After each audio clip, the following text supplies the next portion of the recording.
بسم اللہ الرحمن الرحیم۔ السلام علیکم ناظرین، میں جی اے ساکی اور چشم ساکی کے ساتھ اسٹوڈنٹس کے لیے ایک اور سپیچ لے کر حاضر ہوں۔ بہت ہی چھوٹی سی مختصر تقریر ہے جو گریڈ 2 یا 3 کے جو بچے ہیں وہ اس کو پڑھیں گے، تو میں پڑھ دیتا ہوں تحریر و آواز جی اے ساکی۔ بسم اللہ الرحمن الرحیم۔ خواب دیکھا گیا ہم بھی آزاد ہوں، خواب دیکھا گیا ہم بھی آزاد ہوں، ہم بھی آباد ہوں، اہل ایمان کی سرزمی ہو الگ۔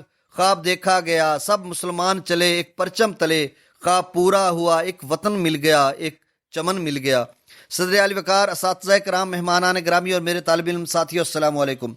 آج میری تقریر کا عنوان ہے یوم Pakistan, Pakistan day, Pakistan resolution day. میں اپنے جذبات کا اظہار کرنا چاہتا ہوں۔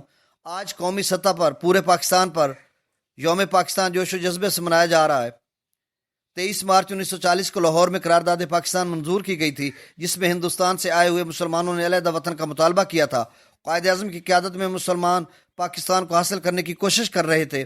علامہ اقبال نے جو پاکستان کا خواب دیکھا تھا اس کو پورا کرنے کے لیے مسلمان دن رات محنت کر رہے تھے۔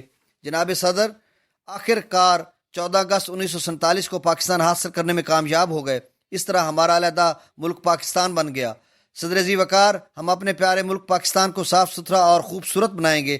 اللہ تعالیٰ نے ہمارے پاکستان کو بہت سی نعمتوں سے نوازا ہے۔